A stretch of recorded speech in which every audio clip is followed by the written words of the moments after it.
Melchizedek is one of the most mysterious and significant figures in the Bible, appearing briefly but powerfully in the Old Testament and later referenced in the New Testament.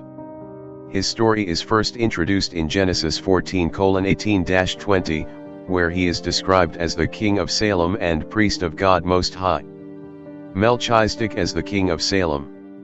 Visualize Melchizedek as a majestic figure standing on the ancient city walls of Salem, often associated with Jerusalem.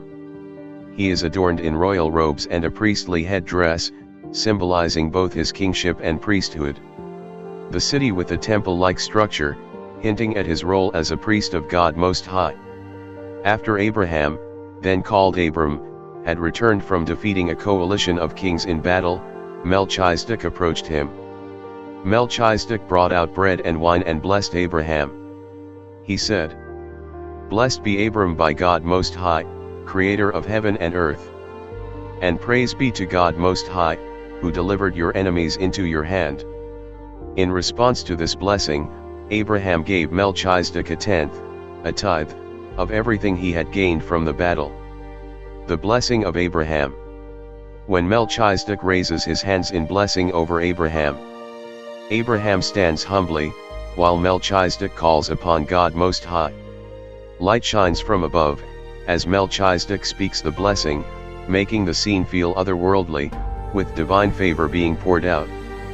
What makes Melchizedek particularly unique is that he is described as both a king and a priest, roles that were typically kept separate in ancient Israel. Salem, the city he ruled over, is often identified with Jerusalem, making Melchizedek a forerunner to the later Israelite priesthood centered in the Temple of Jerusalem. Abraham giving a tithe. Create a visual of Abraham giving a tenth of his spoils to Melchizedek. This could show Abraham presenting gold, livestock, or treasures while Melchizedek accepts the offering, symbolizing Abraham's reverence for the divine priesthood. Melchizedek's appearance in Genesis is brief, but his significance stretches far beyond this initial encounter. In Psalm 110:4, King David writes, "The Lord has sworn and will not change his mind, you are a priest forever, in the order of Melchizedek."